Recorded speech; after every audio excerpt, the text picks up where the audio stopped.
trilogie C'est une trilogie, oui. Donc là, j'ai parlé du premier tome, donc probablement que je parlerai du deuxième tome lors d'une prochaine émission. Mais ce qui est intéressant, c'est qu'en fin de compte, Eric Lom, on sent, oui, qu'il a vraiment pioché dans les éléments de la pop culture de base. Donc on parlait d'Harry Potter, mais on peut aussi penser au Seigneur des Anneaux, parce que quand on regarde au début de l'histoire, on a justement les cartes du monde, que ça soit le pays 10 ou le monde incertain. Et il fait aussi référence à Star Wars, dans le sens que dans la magie que Guillemot apprend, le fameux livre des étoiles est une sorte de bible justement qui réunit tous les aspects et tous les éléments fondamentaux pour pratiquer cette magie. Alors, c'est pas à coup de baguette magique, c'est plutôt en une sorte d'alphabet. Donc d'où les runes qui apparaissent sur la couverture. Et parmi les enseignements de ce livre des étoiles, le mage KDR parle d'une chose qu'on appelle le Wird. Alors, je ne sais pas si je le prononce correctement, mais le Wird, en fin de compte, c'est en gros la force fondamentale du pays 10, où les habitants considèrent que leur monde fonctionne selon 5 éléments. Donc, il y a l'eau, la terre, le feu, l'air et aussi la chair, c'est-à-dire le vivant. Et donc, le Wird permet de lier tous ces éléments entre eux, un peu comme la force, un peu comme c'est illustré dans l'épisode 8.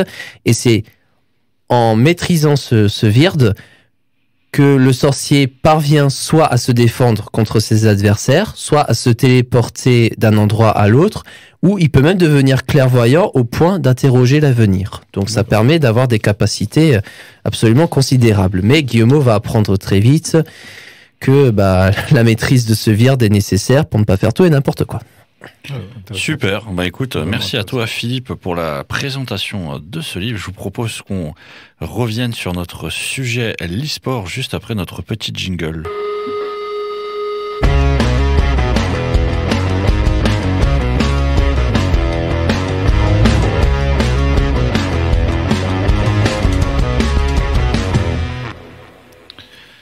Et on se retrouve donc dans notre émission Allez Geekess spécial e-sport. Je suis toujours avec Mike, Philippe et Flo et donc nous revenons à notre sujet initial.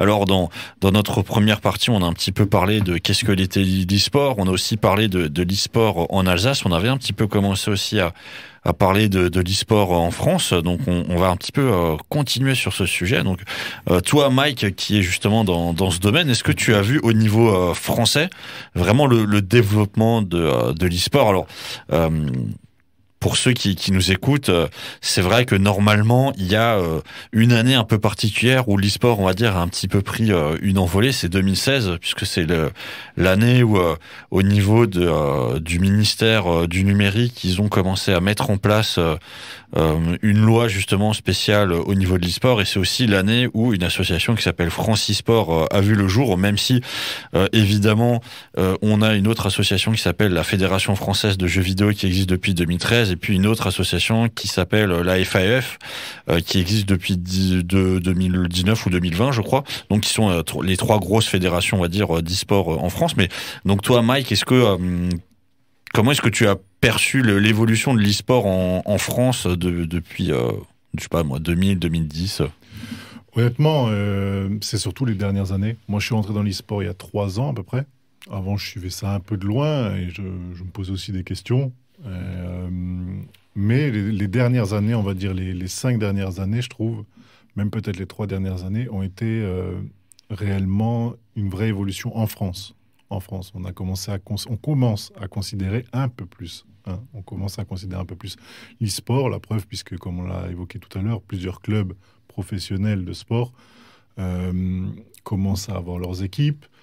Donc, moi, je pense que les gens commencent à réaliser, les entreprises, les partenaires, que c'est une vraie force et qu'il y a vraiment un potentiel là-dedans, clairement. Et il ne faut pas oublier que ça crée de l'événement, ça crée du show, ça crée du spectacle. Donc forcément, il y a une vraie évolution. Il y a une vraie évolution, il y a de vraies bonnes équipes qui se créent aussi. Le nom de l'équipe me sort de la tête maintenant. Il y a une équipe qui a gagné les championnats Europe LOL, je crois, qui avait été félicité par le président de la République. Vitality, non? Oui, non, c'était pas Vitality, justement. Nous ne sommes pas des experts de LOL, pardonnez-nous. C'était pas Vitality, c'était... K-Corp. K-Corp Ouais, je crois que c'était ça. C'est ça, je crois. C'était ça, voilà. Qui a gagné et qui a été félicité. Je veux dire, quand ça arrive que le président de la République félicite, peu importe qui que ce soit, bah, quand même, ça veut dire que ça monte quand même assez haut. Et, une certaine reconnaissance. Voilà, c'est ça. Il ne faut pas oublier que les joueurs représentent une équipe, quand c'est au niveau national, une région, une ville, un club, mais ils représentent aussi la France quand c'est à un niveau international. Donc, la visibilité commence à monter. En Espagne, c'est très, très développé. Aux États-Unis, j'en parle même pas. Comme dit, aux États-Unis, il y a des clubs vraiment professionnels, comme on l'a évoqué tout à l'heure.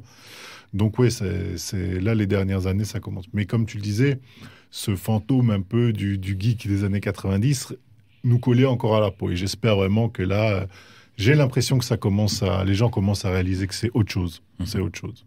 Alors, je rebondis sur ce que tu disais par rapport aux événements. C'est vrai que dans le monde de l'e-sport, donc c'est un sport avec un E, on est aussi dans ce concept, quand on regarde du foot, le foot, on est dans un stade, il peut y avoir 100 000 personnes et vous regardez des gens sur Internet.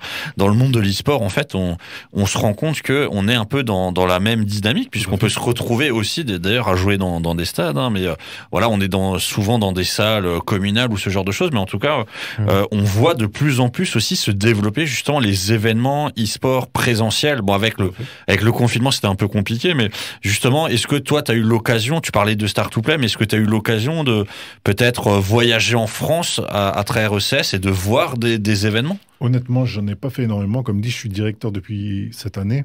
Avant, j'étais joueur et mon jeu, il se joue majoritairement en ligne. Donc, forcément, je ne voyageais pas énormément. Mais bien sûr que c'est prévu. À l'époque, notre équipe se déplaçait à Paris Games Week. Voilà, Colmar, c'est toujours la région. Mais pour dire, là, nos joueurs LOL et Trackmania vont aller à la GA, qui se déroule à Poitiers, je crois. Donc, la Gamer Assembly. Oui, c'est ça. Oui, c'est ça. Oui. C'est ça. Et du coup, ils vont carrément faire un bootcamp là-bas pendant une semaine, etc. Donc, ouais, c'est beau de voir que cette passion peut rassembler des gens qui s'affrontent, bien sûr, mais ça reste relativement cordial généralement. Et comme tu le disais, pour la K-Corp, tu vois, c'est comme pour le sport, chacun vient avec son maillot, soutient son équipe. D'ailleurs, voilà, on a une boutique aussi avec ECS. Pour ceux qui voudraient nous soutenir, c'est sur le site internet. J'ai pas de com en disant ça, rien du tout. Je le dis juste comme ça. Pour ceux qui voudraient nous soutenir, bien sûr, avoir des pulls et des maillots, il n'y a pas de souci, vous pouvez vous en procurer en tous les cas. Mais ouais, c'est vraiment, ça fédère comme le sport le fait. Donc c'est important, je trouve. Comme ça, tout le monde peut aussi trouver un peu sa passion et vivre sa passion, même si on ne peut pas devenir, par exemple, il y en a qui ne peuvent pas devenir sportifs, tout simplement. Il y en a qui ne peuvent pas être pro dans l'e-sport, mais au moins peuvent soutenir les joueurs qu'ils aiment et vivre quand même en tant que fan, quoi. Ça pourrait même aussi représenter une alternative, pour l'handisport, en fait. Tout à fait. C'est-à-dire, c'est des anciens sportifs professionnels qui malheureusement ont vu leur carrière complètement interrompue, complètement brisée dans l'aile par des accidents de la vie ou même des accidents pendant la compétition et qui voudraient rester professionnels et se reconvertir c'est ça. D'ailleurs, ça amènera une question suivante, mais je te laisse finir. Je t'en prie. Justement, ça pourrait faire la transition justement à la question, alors qu'il pourrait faire office de conclusion. Peut-être pas d'ailleurs. Comment est-ce que, à ton avis, comment est-ce que tu vois le e-sport avec tous les progrès technologiques à venir, comme notamment la réalité virtuelle ou même le métaverse que voudrait installer Facebook et les autres GAFA. Donc, comment est-ce que tu pourrais imaginer, comment est-ce que tu pourrais considérer la chose? Sur la réalité virtuelle, là-dessus,